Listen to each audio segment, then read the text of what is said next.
Next natin itong fit na 4000.3 na naman. Yung ginawa natin nung nakaraan na fit na 4000, hanggang ngayon dito pa oh. Ito pa siya oh. Ayan, fit ito na 4000.3. Yung itong isa ilalim, fit na 4000.2. Okay, puro live tayo ngayon ah. Hindi pa nakuha yung iba eh. Ito, live na naman. Fit na 4000.3 galing Leyte or Samar ito. Kasama ito ng ito yung fit na 1000 na to, yung old school. Yan, inantay pa natin yung pyesa yan. Yan, mahirap ulihin kasi yung mga pyesa niya kailangan mo pang umorder, walang stock sa Quiapo. Ngayon, ang issue nito, pinagawa na rin sa iba to eh. Ginawa na ng iba bago dinala rito sa atin, mukhang hindi rin kinaya. Sana kakayanin natin. Kung sila nga nahirapan eh, tayo pa kaya. Ngayon, issue niyan ay ito.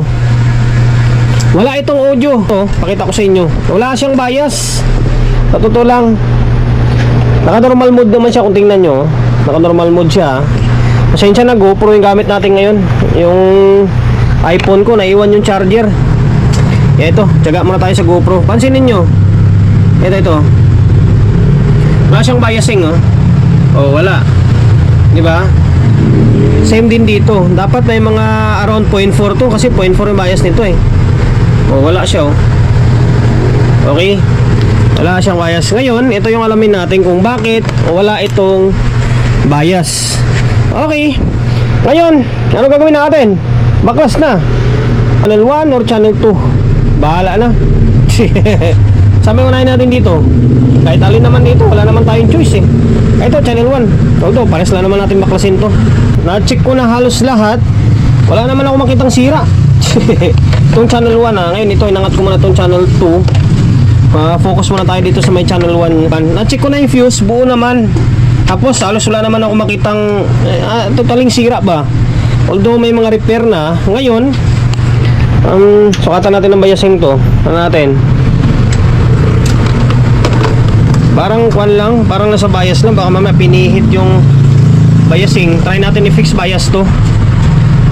Try natin i-calibrate yung biasing nya. Wala talaga oh. Wala oh. Dito sa may main drive nya meron dito eh. Meron naman dito oh. Sa may drive nya oh. Meron oh. Diba? Try ko i-kwanto, i-calibrate to. Lagyan natin ng fixed bias yan. Day 2 ng paggagawa natin dito sa may fit na 4000.3. Bali, ito ginawa nating homework kagabi ito sa bahay. Dinala ko sa bahay. Tapos, halos na-check ko na pala lahat. Eh, wala akong makitang problema. Or wala pa rin bias. Ito, kahit na nag-fix bias na ako, wala pa rin. Ito mukhang mukhang ito lagi yung nagiging issue or ito yung nagiging issue sa live fit na 4000.3. Ito guys oh, sa mga previous vlog natin kung matandaan nyo, ito nagsushort itong mylar na to, yung 223 shorted to, pati itong channel to ganun din, binaklas ko kasi dinala ko nga sa bahay kagabi to, parehas sila sira. Kung matandaan nyo, kung matandaan nyo yung isang ginawa natin na fit na 4000.3 na ganun din yung nangyari doon. Nagsushort din yung itong mylar na 223 na to. Ito, channel 2 ito. Ito hindi pa to na-fix bias. So, channel 2 ito yung channel 1. Ito yung Phoenix natin. 2.7. Ngayon, pansinin nyo. Kaya sabi ko bakit wala pa rin bias samantala halos na-check ko na. Lahat. Wala naman akong makitang problema. Ganon din yung unang gumawa dito. Halos hindi rin nila makuha. Dahil nga, yung ito, mylar na to, ay shorted. Kaya walang lumalabas na bias. Ito siya oh. Okay, ito tester natin. Pansinin nyo to. Oh, shorted siya oh. Diba? Tester natin, hindi lang sumagad. O, sagad natin. Okay, yan. Pansinin nyo. Oh, shorted siya oh.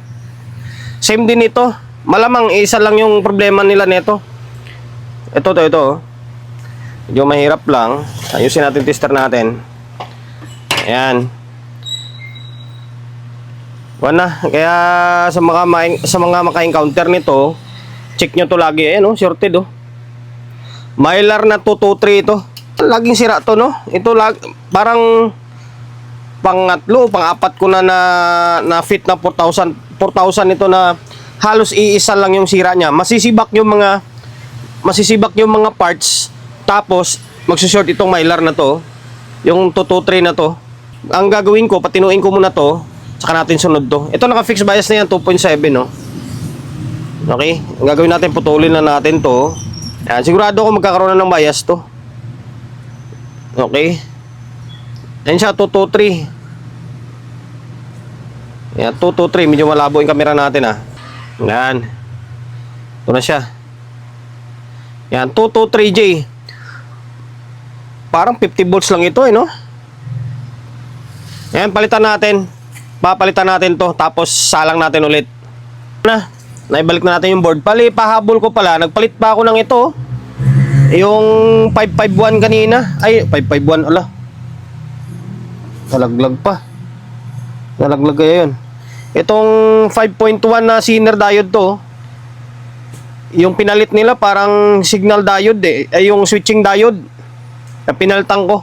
Kaya yung iba, yung isa malaki na siya, oh. Yan, 5.1 yan. Ito siya, oh. Yan, pinalitan ko pa yan. Tapos, nalaglag yun. Baka may madisgrasya pa. Madisgrasya pa. Nalaglag eh. Ayaw mo na. Ngayon, ito na magiging klabasan niya. Sa totoo lang, parang itong fit na 4,000, parang may issue talaga. Okay. Natin kung magkakabayas na. Ay, naka-fix bias na pala yan, ha. 2.7 ang gamit natin. Yan, 2.7 yan. Ngayon, ito yung magiging bias nyo.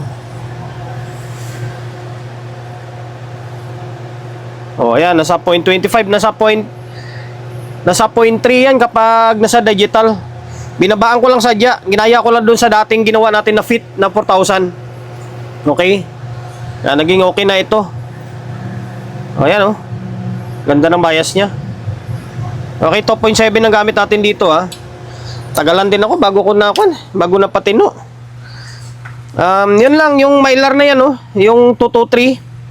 Yan, pinalitan natin kaya hindi nila halos mapatino. Tapos ito, pinalitan natin 5.1 to. Nanduda kasi ako dito, parang although masisilip naman to, kaso pinalitan ko na agad. Ngayon, next natin is ito. Channel 2. Itong channel 2, napalitan ko na ito, yung 223 na to. Bunot na sa ibang mga board. Yan, napalitan na natin to. Tapos ito, bias ko na rin to. Tapos, double check natin. Although, itong channel 1, pwede sigurong lagyan natin ng audio to. Patugtugin natin. Naglagay na ako ng speaker. Ito speaker and then audio input. Tingnan natin kung magkakaroon siya ng audio bago tayo lumipat sa my channel 2. Okay. Ayan, ngayon laptop natin. Dito na napunta yung laptop natin, no? Play natin to. Ngayon, volume natin.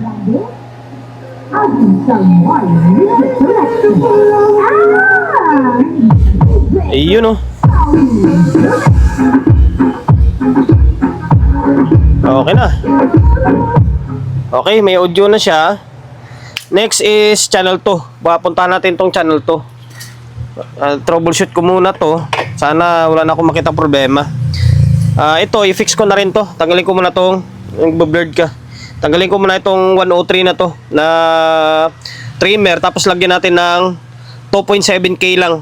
Binaba natin konti yung bias niya. Na-fix bias ko na rin to. Ang 2.7K yan, ha. Yung trimmer nito is 10K. Yan, finix na lang natin agad. Tapos ito, napalitan na to. Tapos yung 5532, yung dito sa may OP amp niya, pinaltan ko na rin. Bago pala ito, pati yung kabila niyon, pinaltan ko na rin yun. Ito, bago na rin ito. Ang nakalagay dito is, di ako sigurado kung anong value nakalagay dito eh. Pero sa may ilalim, sa board nakalagay 5532. Binubura kasi nila ito. Na 5532 o TL072 lang din naman to. Ngayon, ibalik natin, testing ko. Naibalik na natin yung board. Yan, sana tumino na ito.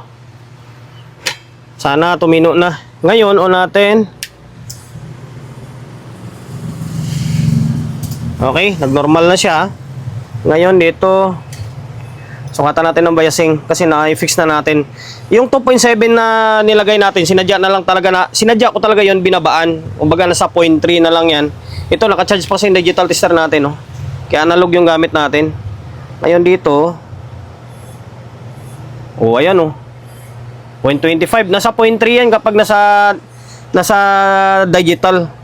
Tama-tama lang. Yan ang ginagamit natin ngayon. 2.7K. Ayan. 0.25 labas niyo. Nasa around 0.3 yan kapag digital, Ngayon, normal na. Akalain mo, no? Yung lintik na mylar lang na to. Ito. Ito lagi nasisira, Maganda siguro yan taasan. Bagay, malalaki naman yung pinalit natin. Ayan, malaki na yan. Ayun, malaki na yan. Ngayon, magpapalit tayo na, may ibalik natin yung input and then output. Tingnan natin kung may audio naman yung channel 2. Channel 2 na lang muna. Bago. Okay. Ayos, magkuha na. Ayaw mag-shoot, Nakaarang. Tigas ng wire niya, Okay. O, yan. Channel 2 yan. Lagay ko na rin siguro yung channel 1. Para pwede na makapag-outro, Sunod yung mga 4,000.3 natin, Na halos isa lang yung sira. Ito channel 2. Iyon, Op. Parang napoprotect siya. Hindi, nakabalb pala tayo. Nakabalb pa tayo.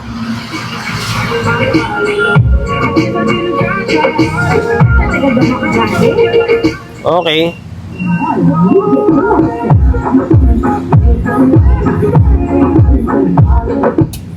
Nakabalb pa. Try natin ito 20. Ito naka 220 na tayo, Ayan, ito 220. Ito yung plug niya. Hindi na nakakabit yung bulb natin. Bala ko sana maglagay ng 220 dito para malapit na lang yung pagsaksakan natin. Ngayon, Ayan, 220 na yan. Ayaw lang natin baka mamaya makapiret tayo. Ayan, hindi na yan magpo-protect.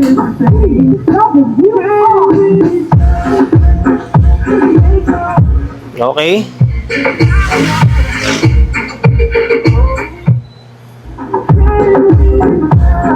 Oh, ayan, okay na. Hanggang dito na lang, Naway nakapagbigay idea ulit tayo sa mga kapwa natin technician na medyo baguhan lang. Inulit natin kapag may encounter nyo yung fit na 4,000.3 na to, tapos yung mga lumiyab na pyesa or nasira na pyesa na palitan nyo na halos lahat, tapos walang bias, check nyo yung mylar na 223. Yan kadalasan ang nasisira dyan. And then dahil umabot ka sa part ng video natin na ito at hindi ka pa rin nakapag-subscribe, pakisubscribe na ang YouTube channel natin, Pindutin mo yung bell button sa gilid, select mo yung all. Ayan, kapag napindot mo na yan, manonotified ka kapag meron tayong bagong upload na video. Nag-upload tayo ng video 1 beses, 2 beses kada araw. Okay, God bless and then peace atin lahat.